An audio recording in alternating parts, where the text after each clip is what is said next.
Celestial Golf is a game about orbital mechanics. You're going to be hitting your ball through the vast reaches of space, but at some point you're going to land on a planet like Mars.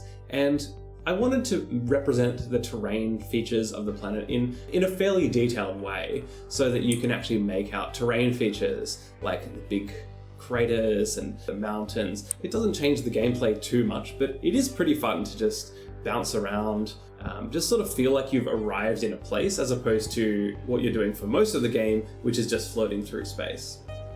So I really wanted it to feel like you can zoom all the way up and be present on a planet. To do that, I needed to get some fairly detailed terrain, and that's what today's video is going to be about, how I generated these rather beautiful planets that can be enjoyed from afar and also quite close up. The terrains are created in 3D in Blender, and we're using the real terrain data from NASA's orbiters, such as the Mars orbiter, and for each planet in the solar system, we're getting the appropriate data. So in this video, we're going to build Mars from scratch. Now, the first problem is finding the data. For each planet, we need the color data and also the topology so that we can generate those displacement effects. And I have found so far, I've done a bunch of these, that every one of these planets you find it in a different place and in a different format, and you have to figure out how to get it. So these are the two full color images of Mars that I have found. If we open up the full size images of these, I'll just compare them, right? This is the older one, it's sort of the more reddish one, and the newer one. But the newer one doesn't actually work that well, because if you have a look, it's got these like the lighting artifacts on the craters, for example. So that white is actually lighting. We don't want lighting because we're going to make our own lighting from the topography data. So this image is much better. Like it's much more neutral. It's really just capturing the color of the surface. I believe this has been color corrected, so the lighting artifacts have been removed. That's the sort of thing that we're looking for. And the other thing that's really important is that this is in an equirectangular projection. Most of them are, and that just means that the x coordinate is represents the longitude and the y coordinate represents latitude. And so you get this distortion around the poles. That's okay. It ends up looking fine when you wrap it onto a sphere.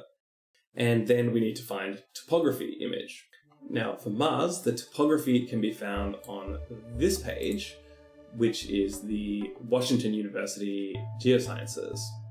And this comes in extremely high quality. This is really, really good data. You can see that you can get it at anywhere from 4 pixels per degree to 128 pixels per degree, which is way more than we need it for our little game. So I'm generally looking for reasonably high quality, but not super high, because otherwise I can't even process it on my computer. So the 64 pixels per degree is pretty good for what I need it for. So you can see that it comes in a whole bunch of different images. What we're actually looking for is the MEGTs, which is the topography data. So these images come in as 4 separate files, which are the 4 quadrants of the equirectangular map. So I just manually stitch them together very, very carefully, placing them in the 4 quadrants. And you can see here, I have the full surface of Mars. I had to get them in the same place so it lines up with the color image. So here you can see there's the color and there is the topography. Here we have the Olympus Mons, the tallest mountain in the solar system, and the 3 Tharsis mountains. And you can see them much more clearly, the mountains much more clearly in the topography, because white represents very high elevation and the darker represents very low elevation. So once we are reasonably confident that these 2 images line up perfectly, we can start bringing them into Blender. Okay, so we're in Blender, we have a brand new file, and I'm going to go through the process of creating Mars. This isn't going to be a complete detailed step-by-step guide. It's just too many steps for me to do that. It's just going to give you a general overview of the process. So like every Blender tutorial, we're going to start by selecting everything and deleting it. And we're going to start with adding a sphere. Now, you can add a UV sphere or an icosphere. I don't think it really makes much of a difference, but an icosphere sort of distributes the triangles a bit more evenly around. I'm going to increase the subdivisions. I don't think this really matters in the end, but we'll just go up to 4 so it looks kind of round, and that's going to be our planet. in materials, we're going to create a new one, call it Mars, and we'll go into the shading viewport. So here we have the 3 files. I'm not going to use this one. I'm going to bring in these 2 and just drag them in as nodes. So like I said before, this is the color one over here. So I'm going to rename these to topology and color. If we just put the color output straight into the BSDF, the final material, you can see we've sort of got Mars, but it isn't mapped onto the correct spot on the sphere at all. But the easiest thing to do is to just go into UV maps and delete the UV map. We're not going to use that. Instead, back in shading, you can see we've lost the surface. We're going to add a texture coordinates node. And instead of using UV, which is our non-existent UV coordinates, we're going to use generated and put it straight into the vector. And there you can see that's a bit of a problem. But then if we change this from flat to sphere, we're going to magically get the color of Mars wrapped onto this UV sphere. It looks like a nice little wooden marble thing. You can see the flat shading. Let's change that into smooth shade so we have a nice round planet now. And there with the color. It's a bit shiny, but we'll deal with that. And now we're going to get the topology data on there. We are going to create a new node called displacement. We could be creating just bumps if you wanted to make a more realistic looking planet that you're only going to look at from afar. You really just want bump data. But we actually want the mountains to physically pop out of the planet. So we need a displacement. So we're going to put that there.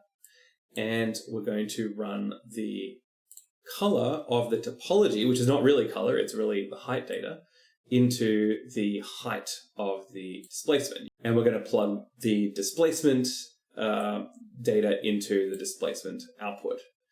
Okay, so we have our topology. Nothing is really popping out yet. If we change the scale, you can see there, you can see it starts to really grow those mountains out. But it's fake. And you can tell that it's fake because it looks like it's popping out when we do this. But if we zoom up close, you can see these are barely making a change to the surface. You need to go into the material settings, and here displacement is set to the default of bump only. So that's why we're seeing it looks like it's really sticking out, but it's just a lighting trick. If we change that to displacement and bump, you can see that it's really sticking out of the planet now. It's kind of looking at almost comically large. Whoa, there's Olympus Mons. So that's what Mars looks like when we exaggerate the terrain surfaces. It looks so good. But we don't want to be that exaggerated, so we'll go in and change this scale factor down a little bit, and you can kind of, just for the purpose of what we actually want. If we go to the top view and have a look, I'm going to manually change this for each surface just to get something that looks kind of interesting. So if we imagine playing the game, having the ball bouncing around on the planet here, we want the mountains to be about this height. We don't want them to be too flat. So, like, this is probably more realistic, or even less than that is probably more realistic. But I want it to be something a little more interesting so that when you're playing the game, you actually feel like there are real mountains here. And one thing to note is that the game is played entirely on the equator, right? The ball only ever bounces around the equator of these planets, which means that you only get to bounce on equatorial mountains, right?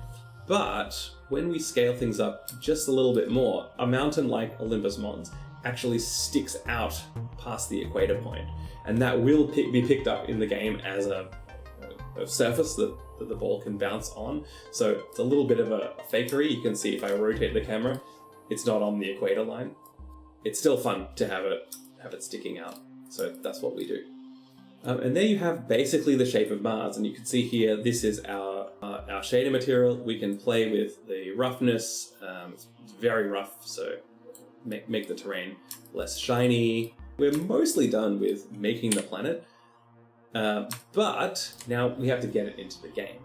So just jumping over into Godot quickly, and you can see here is Mars loaded up into the game. You can rotate the sun, and you can actually see the terrain details being lit up from different angles. So this is really cool. I love the effect of this from just a 2D rendering, right? This is a two-dimensional game.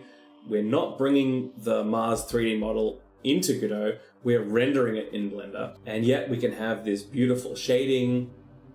We can have the sun changing its angle over the course of the day, which is not something we can really get away with without having, because it's a game about simulating the solar system. And the way it works is that we render two images for each body. We render, this is the color image. You can see it's got the displacement map is applied, there's all the bumps, but the coloring is really flat.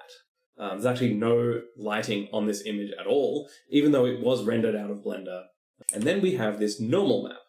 So this is a false color image, which was also rendered out of Blender, and it shows the display. It's sort of showing the displacement on the surface, although not in the same way as our displacement map, which was a grayscale image showing the height. This image shows the angle of every single point on the surface, which way it is facing outwards. So just as an example, this is what a normal map looks like of a perfect sphere. So what you're seeing is every point on the sphere is facing in a certain direction. And the color of this image isn't really representing color, it's representing a vector. So the green means that it's pointing straight up. Red means that it's pointing 120 degrees off, so into the lower right, and blue means that it's pointing 240 degrees, so into the lower left. So every single point, there's a smooth gradient of colors as we go around the sphere. So this is going to tell essentially a two-dimensional lighting model. When light hits the surface, which way should the light bounce? So it's kind of halfway between 2D and 3D. And if we were to render this perfect sphere in Godot, we would have the planet be perfectly round. Now, if we go into the Mars normal map, you can see that it's almost the same as the sphere. It's still got the green at the top, the red at 120 degrees, and the blue at 240 degrees. But it's got all of these little perturbations which change the shape of the surface. So it changes the way that the light is going to bounce off the surface. So as an example here, you can see on these craters, like this top section of the planet is mostly green, right? But you can see that when a crater on the edge of the crater that's facing to the lower right, it's red, and when it's the part of the crater that's facing towards the lower left is blue. So that means that when the light hits those particular pixels of the planet, it's going to bounce in a different direction. So that's how we're going to get our nice dynamic lighting in the 2D game engine. So let's set up Blender to render these images. So we're going to add a camera,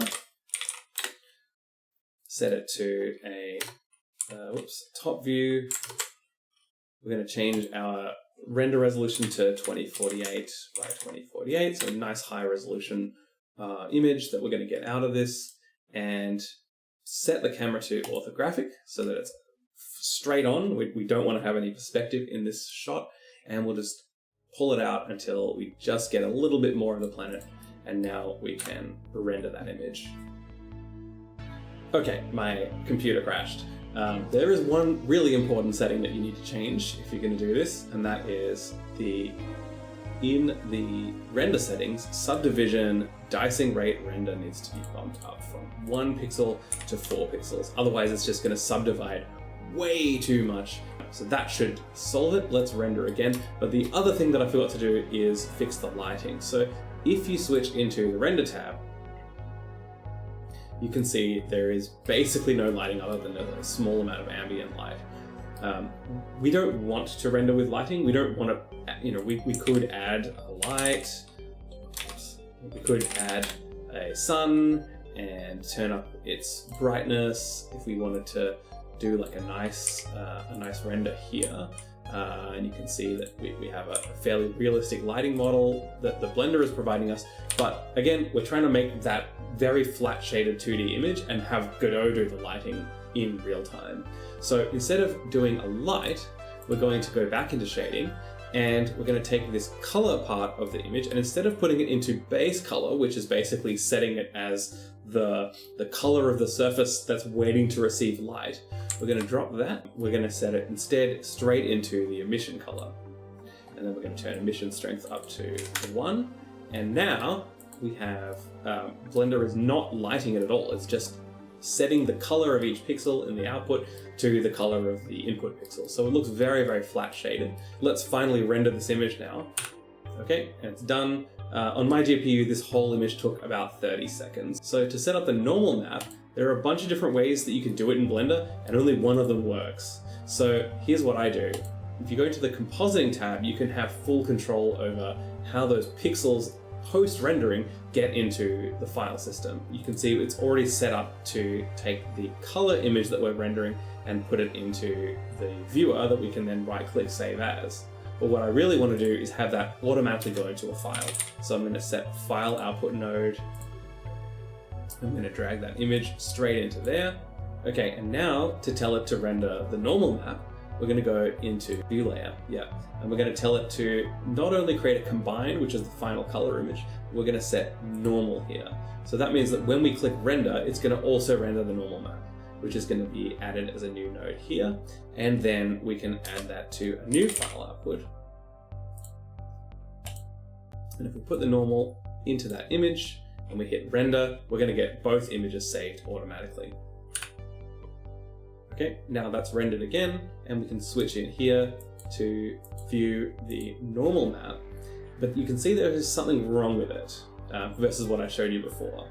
The reason is that Blender's normal vectors have both positive and negative components, and the problem is that the positive components get turned into that color range, but the negative values, they just go black. What we need is for negative values to go into the lower half of the range and positive values to go into the upper half of the range. So to do that, let's just click on the normal. So we're going to add a vector math node. We're going to change this to a multiply add, and then we're going to set all of these values to 0.5. Now, a couple of other things. We need to get the alpha. You can see around here it's gray. So we're just going to add a set alpha node to set the alpha value of the image to the alpha value of our color render. That's what that's going to look like. And if we have a look at the actual file that was rendered, you can see that it matches what I had before. So there we have our beautiful normal map. So back over in Godot, let's bring it into the game. If we just drag the Mars PNG and scale it down, you can see we've got our Mars image in the game, but that's just our color image. To get a normal map, we're actually going to change this texture to a canvas texture, which has the diffuse image, that's the image we had before, and a normal map. So we'll bring our normal map in, and you can see the normal map didn't do anything because we don't have any lighting. So if we bring a light in, we'll get a directional light for the sun. And now you can see that right away, if we rotate that light, we have the bumps of the surface are being properly reflected by the Godot engine. So that is how we basically get a low detail planet into the game. You can see that it's actually very low detail. That's the highest quality that we can get from this image. It's only 2000 pixels wide. So in order to get the detailed view that you see in the game, we actually need to go and render at a much higher resolution, which has a few more tricks.